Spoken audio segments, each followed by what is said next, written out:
Good evening, sir. Can I help you? Unless you're here to fix my face. No. I don't think you can help me. I'm Dr. Reed. I've recently taken the position of head surgeon here. War injuries, am I right? You guessed right, Doctor. German shell took my pretty little mug right off. But they still call me Thomas Elwood.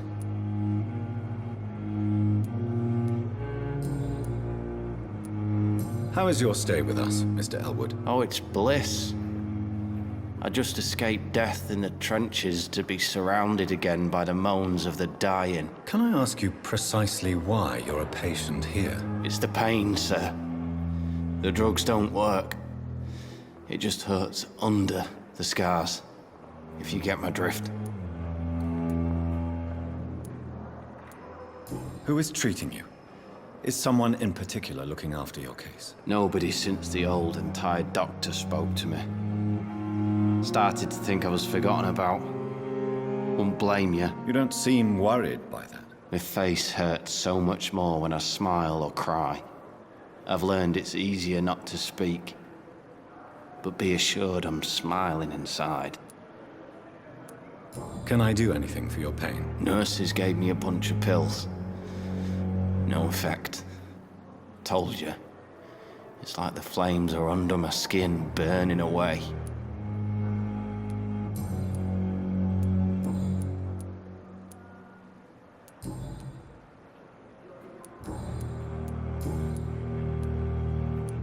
Where were you stationed, sir? Did you serve for long? I really don't want to talk about all this shit. No offense. I was pushing too much. I served in France myself. I just wanted to know what happened to you. You were an officer, weren't you? Then I doubt we fought the same war, sir. No offense. Goodbye for now, Mr. Elwood. Damn. The pain. It's here again.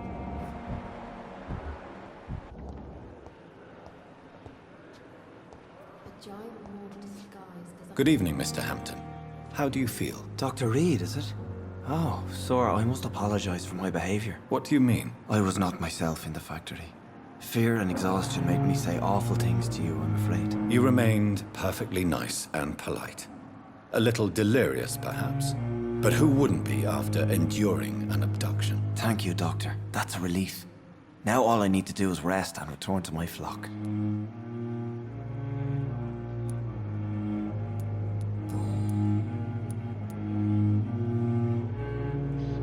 Do you know Tom Watts, the bartender from the Turtle? I met him before I found you in the canning factory. Tom? Yes, of course. Always the helping hand, good old Tom. Without men like him, corruption and despair would have wiped out the East End long ago.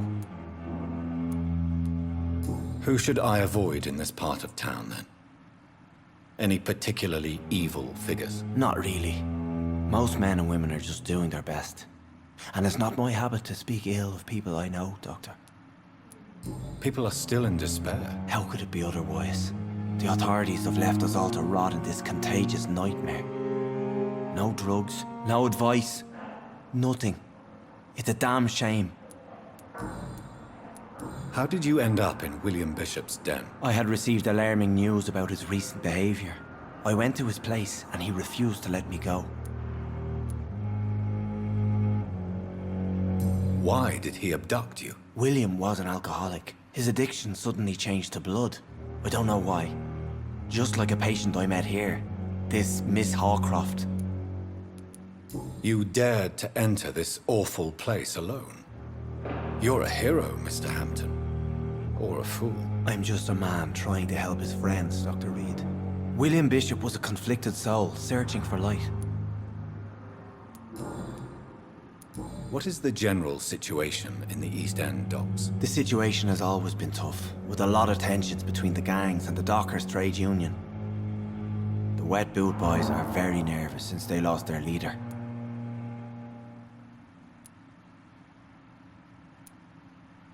Has the gang been threatening you? Ah, no. I've had this nickname for so long, you know, the sad saint of the East End. No one dares to bug a saint, not even criminals. Who leads the gang now? Since Clay Cox went missing, it's his wife Edwina who runs the show, with the assistance of her minion, Booth Digby.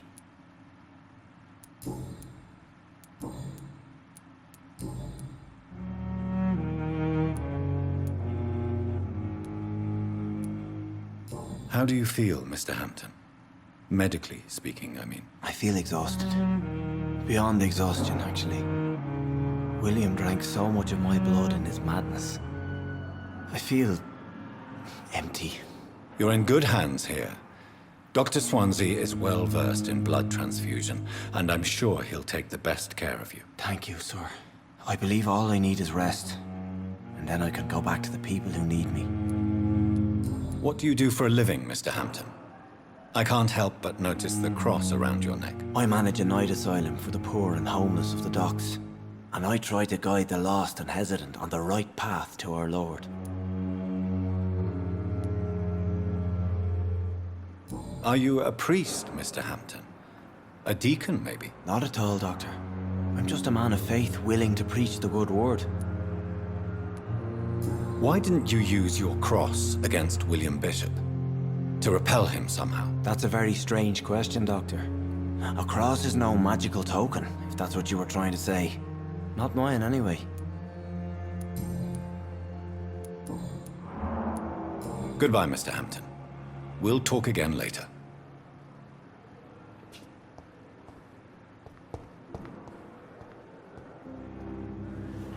Good evening, miss. I'm Dr. Reed, the new surgeon at the Pembroke Hospital. And who are you? Your name has no meaning to me, mortal. You're nothing but dust blown by the winds of eternity. I beg your pardon. What are you begging for, mortal? My clemency? Well, tonight maybe I'm inclined to mercy. You'll never forget the night you met Thelma Howcroft. You keep calling me mortal. Why is that? And if I'm mortal, what are you? Well, Dr. Reed, if you must know, I'm a vampire.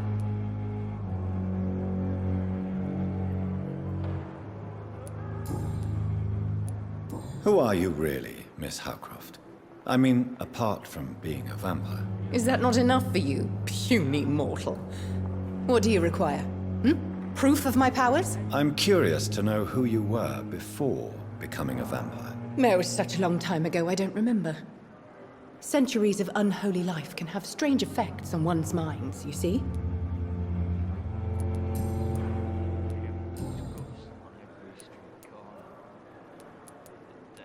I'm assuming you must be a patient here. Am I right, Miss Howcroft? It's only a cover. To hide from my enemies. I can leave whenever I want. As a woman, a spirit, fog, or bat. Who are these enemies you mentioned? Can you describe them? I cannot say for sure. But I sense their eyes on me from nearby. I feel them watching me every time I visit the garden near the morgue. The staff here are not your enemy. They're here to help you, to care for you. I'm not speaking of the doctors in white. I'm speaking of the men and women who hunt me. For I am a vampire. I see. Don't worry. These people will not find you here. I'll personally make sure they leave you alone. Thank you, mortal. But do not interfere with them, for you are no match for those that hunt me.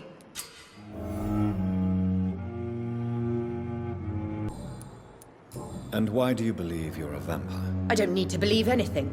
It is what I am. It is what I feel within this hollow shell of flesh.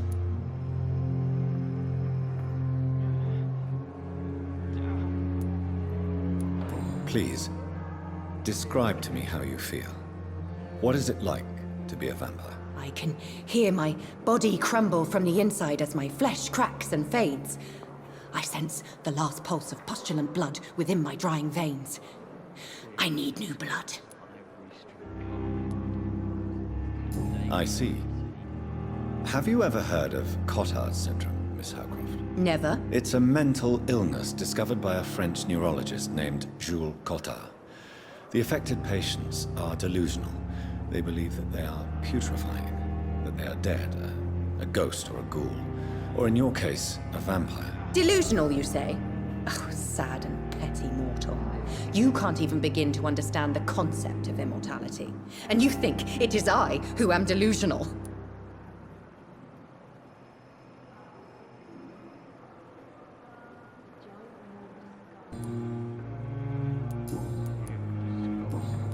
I'll leave you, Mistress of the Dark, to your nocturnal activities.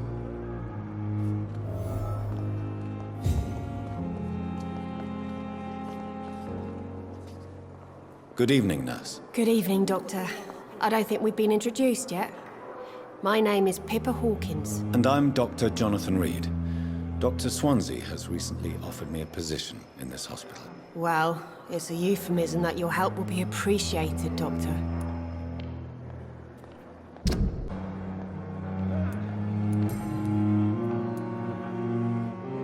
How is the Pembroke staff coping with the epidemic? Well, not well.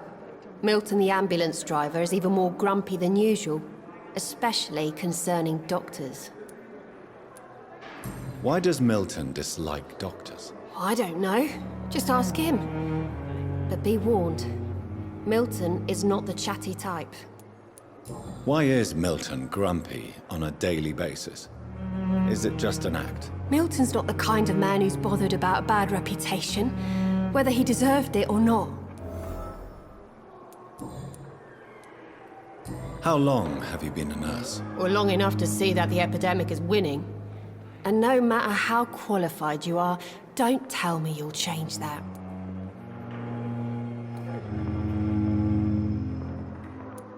You'd be surprised what dedication can achieve, Nurse Hawkins. In medicine, sometimes we're just a test result away from a miracle. Sorry, Doctor. I don't want to sound bitter, but I'm just too tired to give a pep talk like Nurse Brannigan.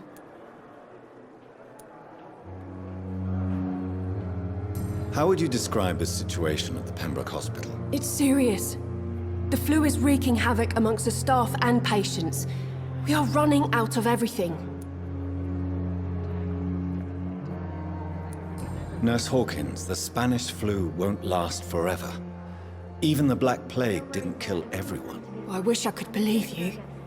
But what if this epidemic was worse? What if in the end, nobody was spared? You must get a hold of yourself, nurse. Sorry, I'm exhausted.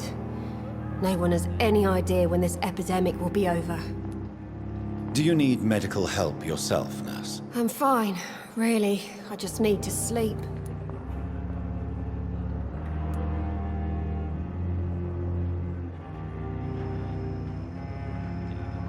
Do you need medical help yourself, nurse? I'm fine. Goodbye, Nurse Hawkins. Never end. Good evening, sir. I'm Dr. Reed. I believe we're going to be colleagues. Reed, yes, I've been informed about your arrival. I'm Waverly Ackroyd. Welcome aboard, I suppose. Does my arrival inconvenience you in some way, Dr. Ackroyd? Let us just say that I don't particularly share Dr. Swansea's enthusiasm for hiring you. What we need here are reliable professionals, not overrated dabblers.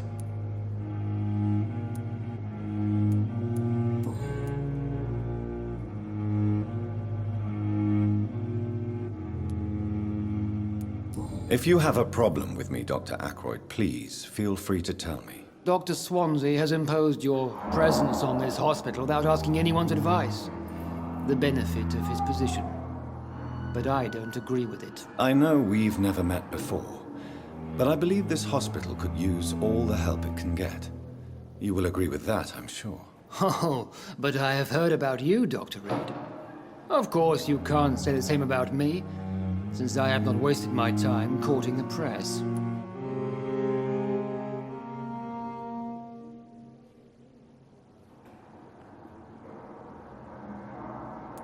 Aren't you too old for such jealousy? It really won't do you any good, you know. Don't be ridiculous, Dr. Reed. A simple glance is enough for me to know you have nothing for me to envy. Since your tenure in this hospital is longer than mine, perhaps you can tell me more about this place. Let's just say I'm tired of the carelessness around me. I have always respected the skills of Dr. Swansea, But over time, his enthusiasm has become displaced. Carelessness? Exactly what are you talking about? We're here to save lives. The people who trust us are not volunteering for experimentation. They're here to be healed. I don't intend to run any radical experiments, Doctor. Even if I, as any good practitioner should, express an interest in pushing the boundaries of medical research. Modern medical methods were created through audacity and ego. But there are rules in our line of work, and they're here to protect our patients.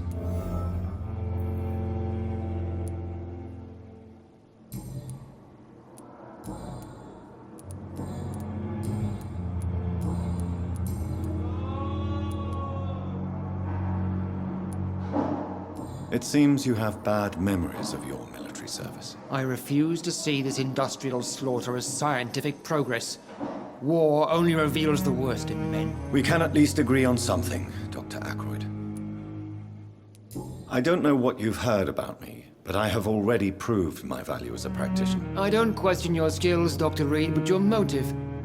Is it money, fame, or are you truly dedicated? And what exactly is that supposed to mean? I served in the war just like you. But unlike you, I did not use the wounded to play the modern sorcerer. Be careful what you insinuate, Dr. Ackroyd. I only want you to admit you used those men to improve your theories.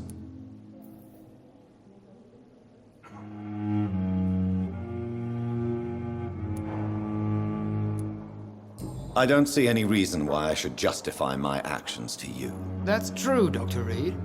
The only judge has to be yourself. The question is, are you judging yourself hard enough?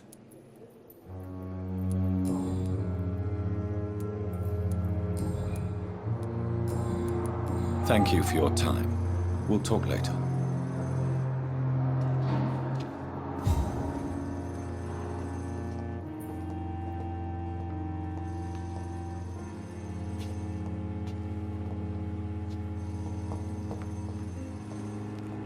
Thelma Howcroft said she was being watched by vampire hunters. Where are they hiding? I should investigate. Good evening. I'm Dr. Reed. Always a pleasure to meet a colleague, sir. Especially when he was supposedly dead. A colleague? Are you a doctor too? Not anymore, sir. I used to be Dr. Rakesh Chadana. Now, I'm just Mr. Chadana, pawnbroker and humble guardian of this morgue. What do you mean, you used to be a doctor? Was your license revoked? No, sir. It is just that I like to be precise. I run a little pawn shop while taking care of the dead. But I used to be a real doctor.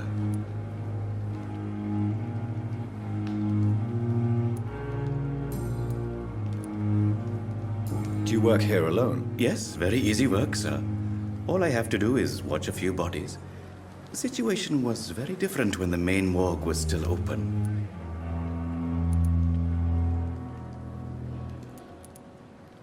Why close the hospital's main morgue? It was for sanitary reasons after the beginning of the epidemic. Cadavers had to be moved to the nearest mass grave. Why do you have to watch these bodies? Because these poor fellows have no names. We keep them in case someone comes looking for the missing. Sadly, very rarely happens.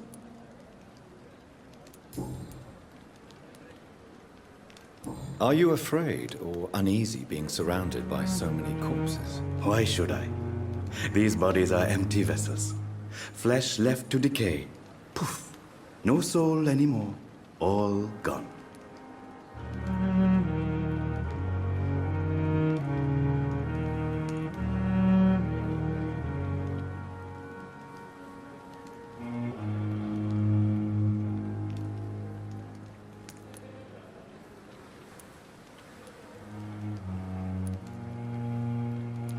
An interesting point of view.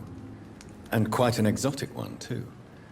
Most people fear, or at least have a respect, for dead flesh. Sir, as a medic during the war, I learned to face my death and the death of others. It's the pain we have to tame, not death itself. How did you get this job? After I left the army, I worked as an undertaker down by the docks. A dangerous place with many an unpleasant business there. Milton Hooks helped me get a job here. Have we met before? I don't think so, sir. Why? When we first talked, you said you were glad to meet me since I was reported dead. Funny story, sir. Your sister came here a few nights ago. You were missing, and she was looking for your body. She must be very relieved now.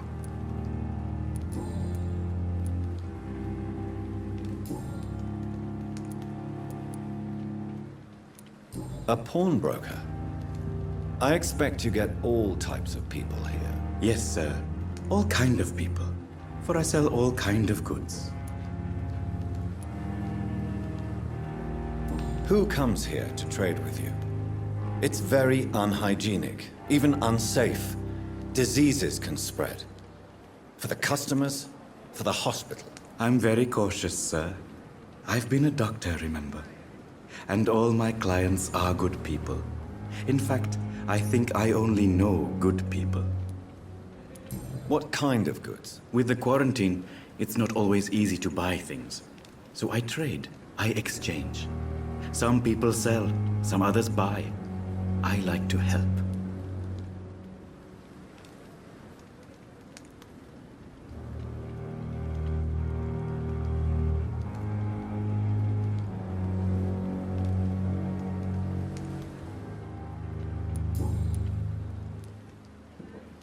Since you're not afraid of dying, do you believe in life after death, Rakesh? No.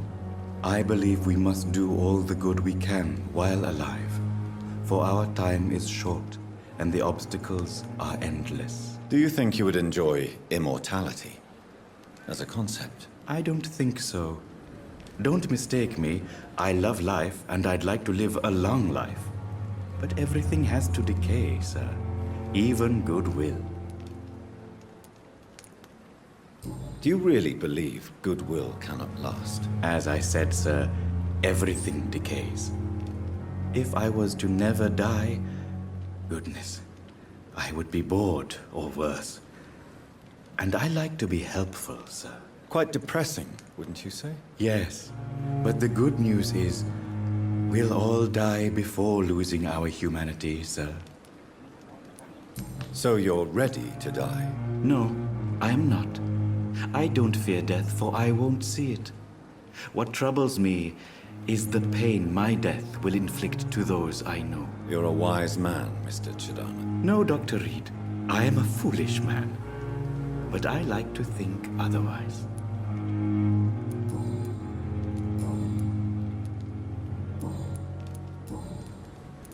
Please show me what you have to sell. Of course. It's just trinkets and curios, really. But I'm sure they can be useful.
It's locked.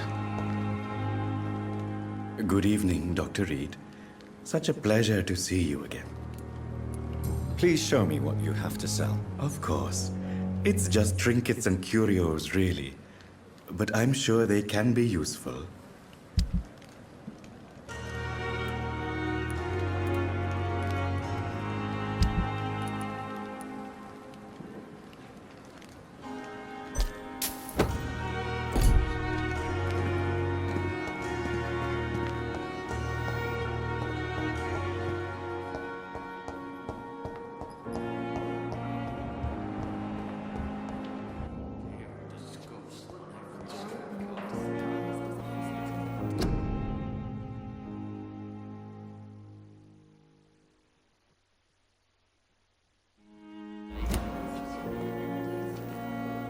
Good evening, Miss Howcroft.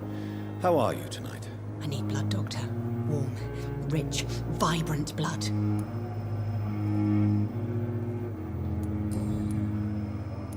Tell me, Thelma, what do you really know about vampires? I saw one and he saw me. I watched him hunt and kill.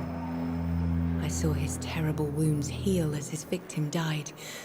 And then I knew I was saved. You mean you actually saw a vampire? Here in London? Yes, and it has been the answer to my pain. I must drink and kill to regenerate my decaying body. I am a vampire too.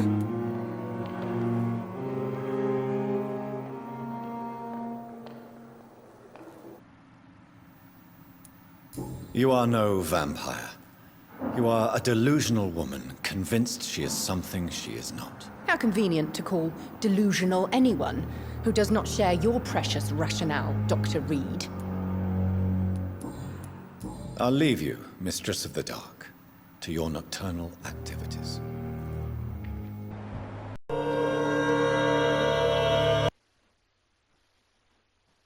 Good evening, Dr. Reed. Such a pleasure to see you again.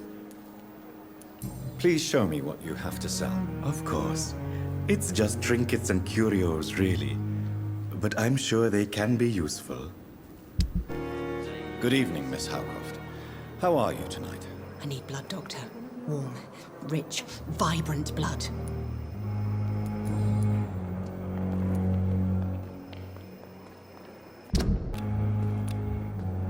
Do you require my services, Miss Howcroft? I have no need for your medicine, Dr. Reed. Blood is the only drug I need.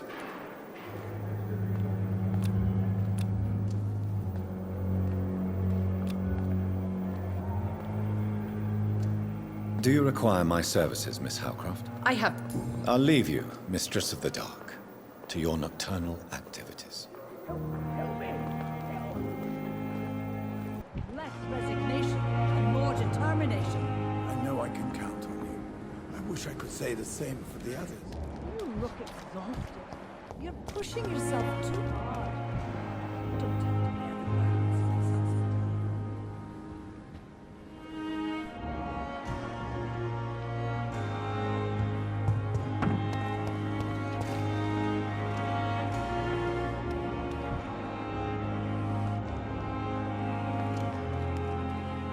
Good evening, nurse. I'm Dr. Jonathan Reed, the new surgeon here at the Pembroke. Dr. Swansea has already told us about you, sir. I'm Nurse Gwyneth Brannigan. Welcome to the Pembroke Hospital. Did he really? It's a good thing I wasn't hoping to keep a low profile. All members of staff have already read about your new blood transfusion technique. Dr. Swansea made sure of that. I see. Well, I'm a little surprised, but I suppose I'll just have to deal with this unexpected notoriety. You must know, blood transfusions are Dr. Swansea's primary subject of research. He is convinced it is the future.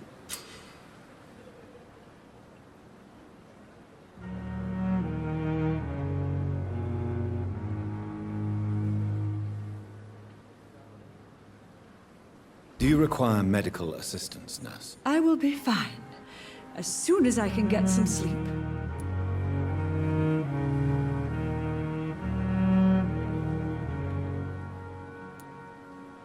I will see you later, nurse.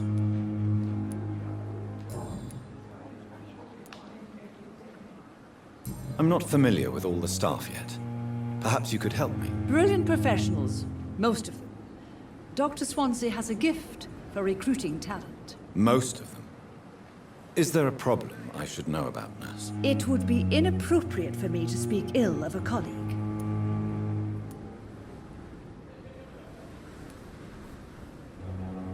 Is there anyone that stands out? Well, I have never met someone as dedicated as Dr. Tippett's.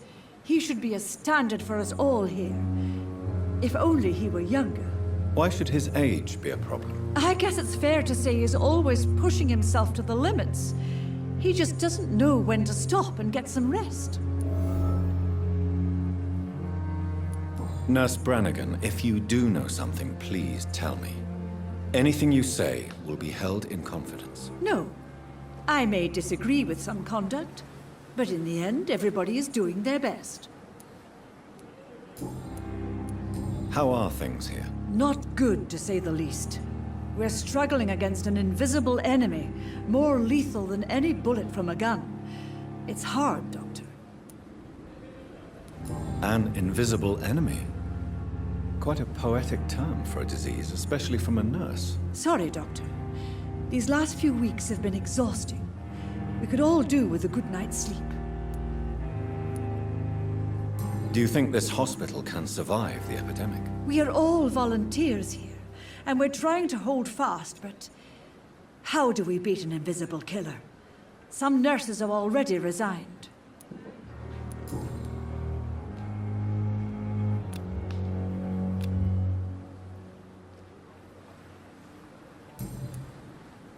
Goodbye, nurse. Call me if you need assistance. You always knew the words to calm the children, Ellen. As for me, lovely idiot. Finally, you've returned, Doctor. Did you find anything of value? Yes, nurse. You've worked your first miracle, Doctor. Now, this patient here needs immediate treatment. Duty calls. When the storm has passed, I'll show you how to mix the remedy yourself with the same basic ingredients. Many thanks, Doctor. When you've finished, you ought to report to Dr. Swansea in his office. He's been looking for you. Seemed pressing.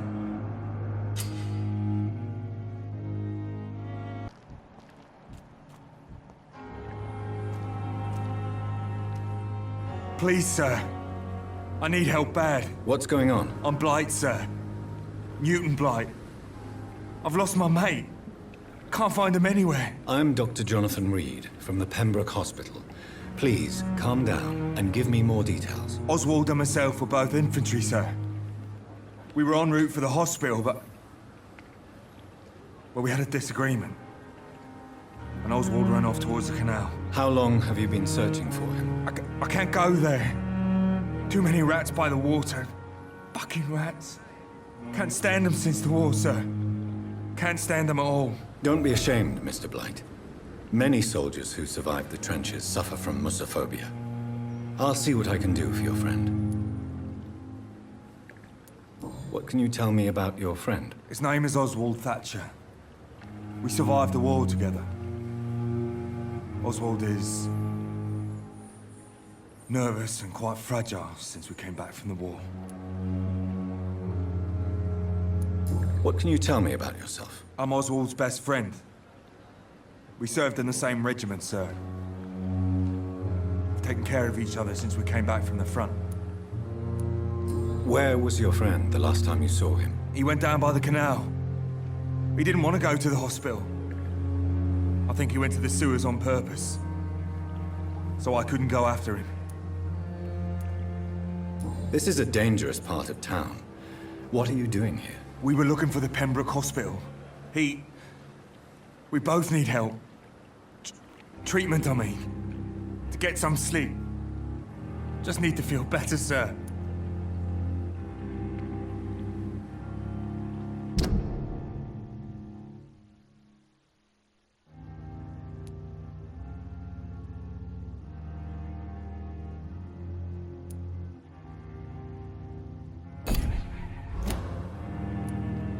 I have all the information I need for now. If I find anything out about your friend, I'll let you know as soon as I can. Thank you, Dr. Reed. Have you found Oswald? Not yet, sir. I need more information first. All right. What do you want to know? Do you need medical attention, sir? No thanks, sir. Unless you... I have all the information I need for now. Thank you, Dr. Reed.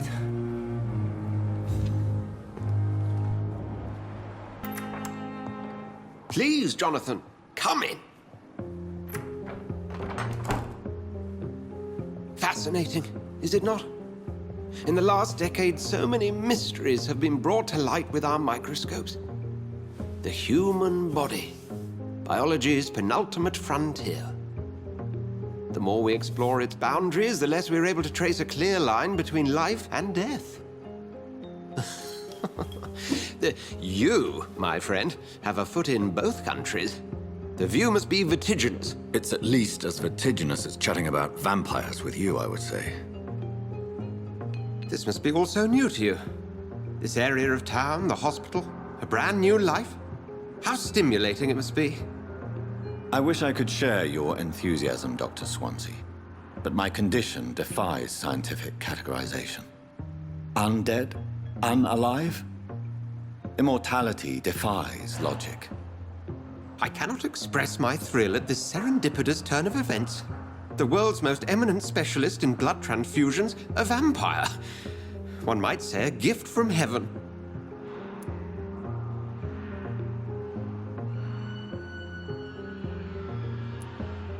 There is an absurd poetry to my situation. Physician, heal thyself. Forgive me.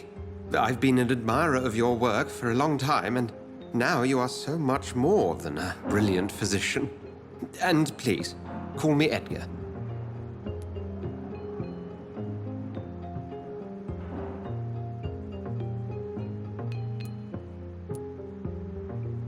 There is no need to apologize, Edgar. You offered me sanctuary when I had none. Very well. I have a task for you, Jonathan. Something that will require all your newfound skills. Please, go on. The Pembroke only survives through the generosity of our benefactors. Unfortunately, our main donor has found herself in a bit of a bind. Now, if you could help her out... A spokesman or politician is what you need. That's not my calling. And until I come to understand what has happened to me, I require discretion. Discretion is in order, Jonathan. Lady Ashbury has recently received rather indelicate correspondence that, if revealed, would jeopardize her position. And you would like me to eradicate this threat? By the stole, of course not. I would just like you to pay her a visit. Her ladyship is certainly near the tents outside, tending the sick. You can't miss her. Look for someone impossibly delicate. Accepted. I'll see what kind of trouble Lady Ashbury is in.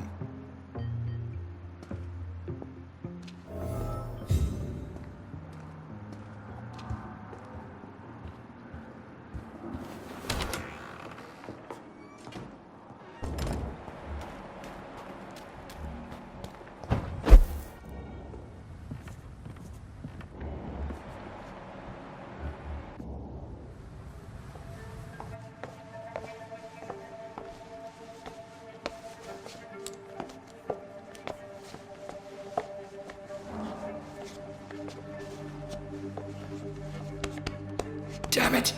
Why is this so difficult every time?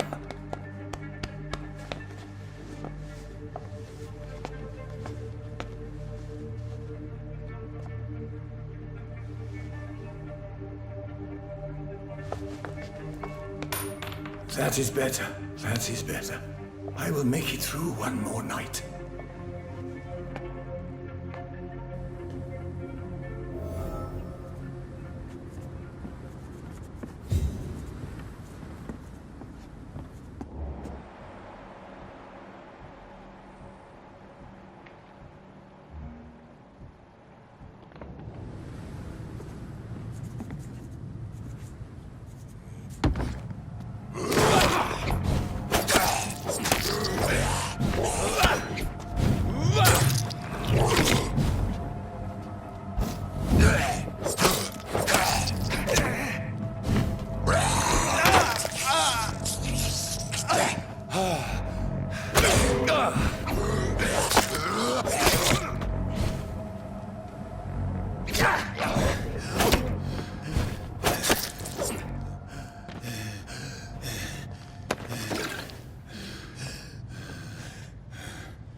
say the same for the others. You look exhausted. You're pushing yourself too hard. You don't have to bear the burdens of this hospital alone. Good evening, sir. So it is true. The famous Dr. Reed has joined us. I can't think of any better news during these terrible times. Do we know each other? Actually, yes. We met once before, at the Rockefeller University in New York. Dr. Tippett, yes, I remember. I was assisting Professor Carell in his research about coronary bypasses. He had nothing but praise for you. He was also very confident about your future. And look at you now. Eminent surgeon and blood transfusion specialist.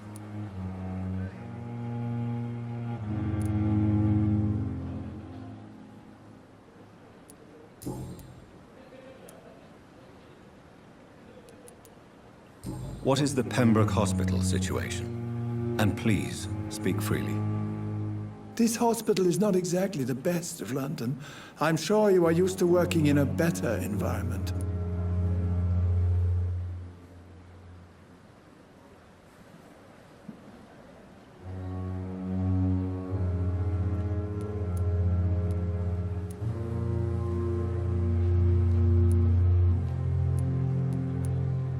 It's not exactly the best situation in London either. I can't have expected this hospital to be prepared for what was to come. Don't be misled by appearances, Dr. Reed. This hospital does not lack talented people. It just lacks hope.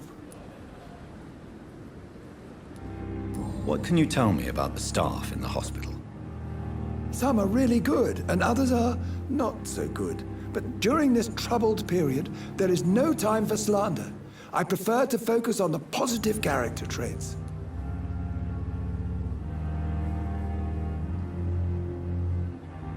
Tell me more about cherished people, then. Nurse Brannigan is a pearl.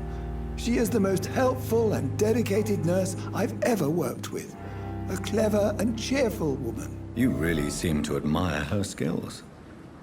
I'll go even further. If she was a man, she would be a damn fine practitioner. Any opinion about the management?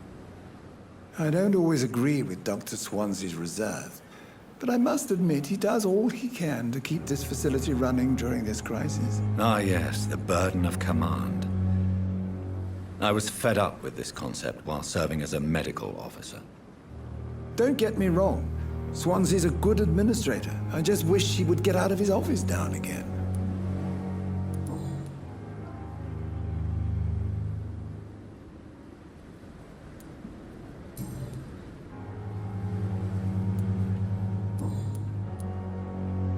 You're exhausting yourself, Corcoran. Maybe you should think about preserving your strength. No. We must keep on healing all those poor souls. We are the last rampart before chaos. Once more, unto the breach.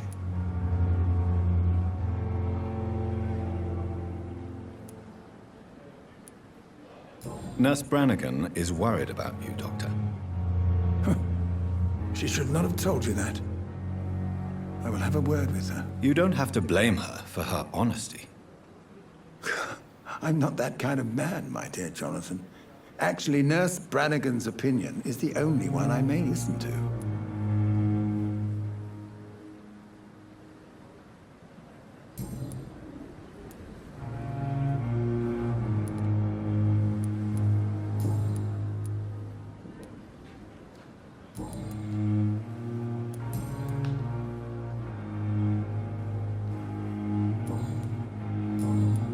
Corcoran, I want you to tell me about Mr. Connor.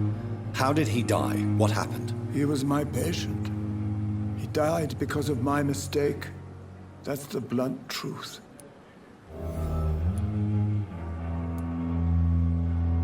What was the nature of the mistake? It was a twofold error. My diagnosis was wrong, and the administered dosage was too strong.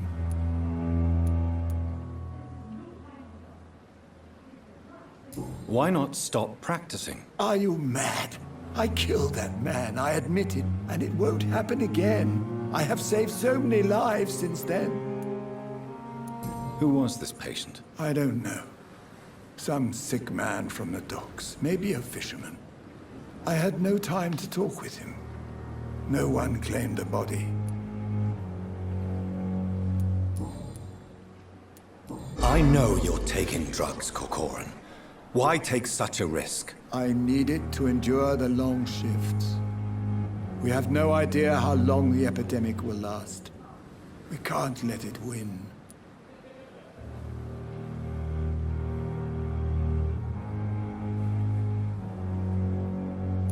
I understand the gesture, Doctor. An immediate answer to an emergency situation, but this can't be a long-term solution. Thank you for your understanding, my dear colleague.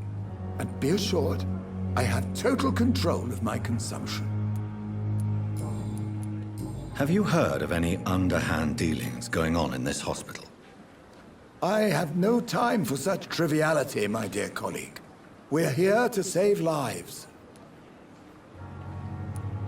Goodbye, Dr. Tippett.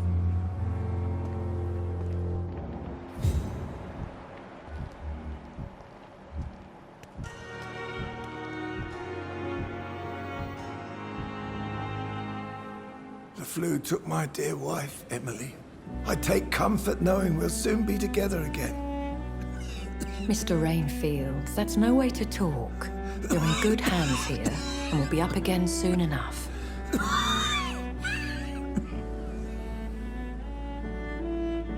Now do me a kindness and get some sleep. I'll be back round later. Your words are kind, the blessings of an angel. You're the sweet, sweet Lady of Mercy.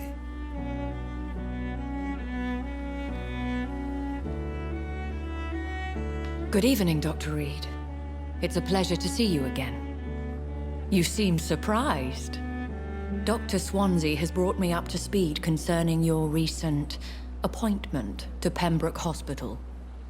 You're a the lady who saved me that night, before vanishing into thin air. I remember you from the pub with Dr. Swansea. Indeed. Allow me to introduce myself formally this time. My name is Lady Ashbury. I remember you well, in spite of the brevity of our encounter.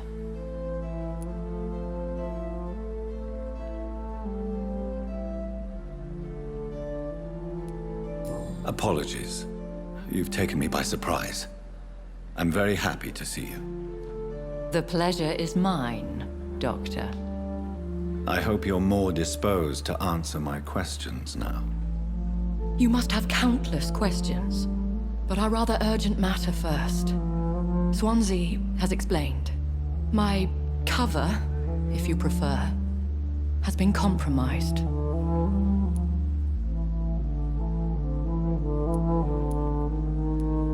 Have any of the patients given you trouble? These poor souls have so little left to live for. I do my best to ease their pain.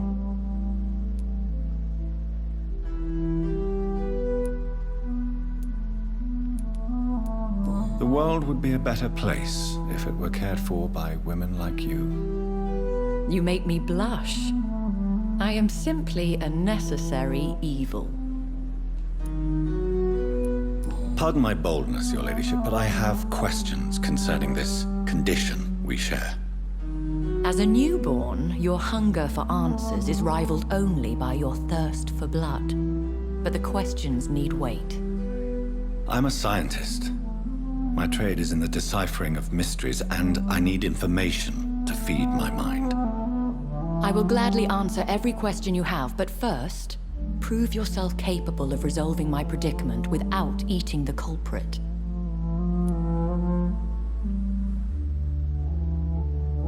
Dr. Swansea has commissioned me to be your agent in this matter. You could start by explaining what's amiss. These past insufferable weeks, I've been the victim of extortion. I've made a first payment, but the blackmailer grows greedy. I must refuse his most recent demands.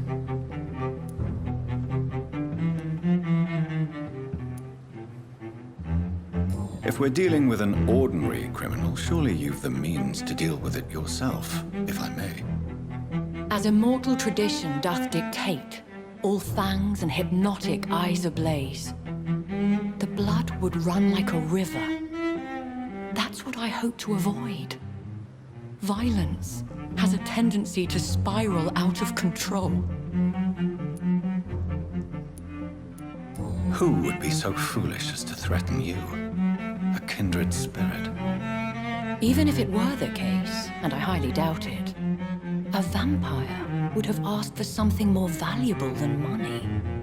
My suspicions lean toward a patient or their family.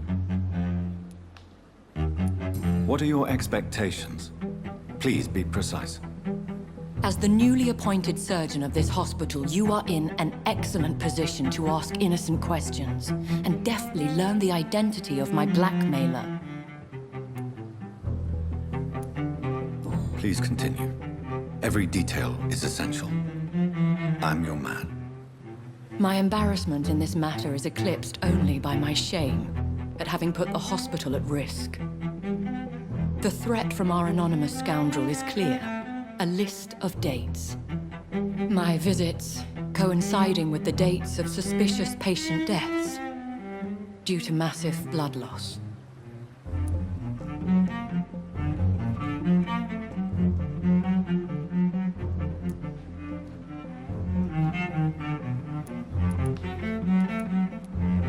I'll take care of it. Do you know where I should start?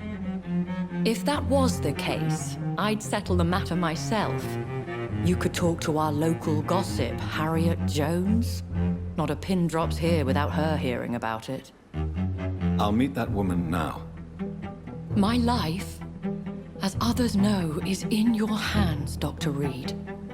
I'm sure of your discretion, but I do fear your powers of persuasion will be put to the test. When this is resolved, I'll be your obligé. I'll answer all questions in regards of your condition.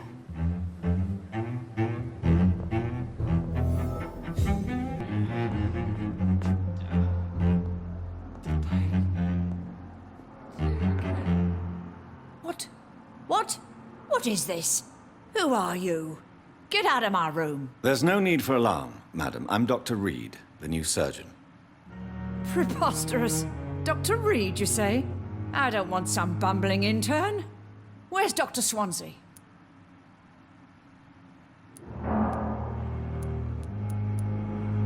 Please, calm down, madam.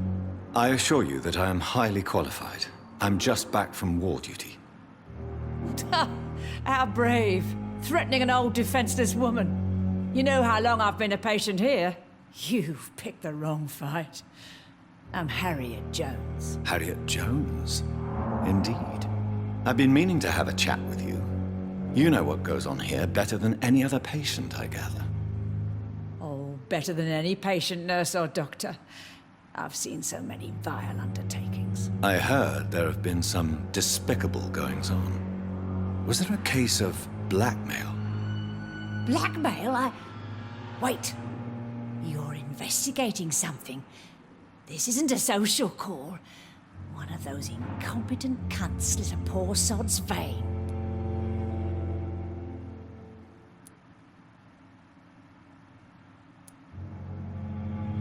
If I didn't know better, Miss Jones, I'd be inclined to say you enjoy this type of idle gossip. God's honest truth, Doctor. It's just the way it is here. Most of these bitches would let you freeze to death before getting you a blanket. You seem to know more about the goings-on here than anyone else. Beware, Miss Jones, in case suspicion should fall on you. That's it. Blame the old and infirm. I see those little bitches' greedy little eyes. Just waiting for me to pop off, they are. I assure you, madam, this is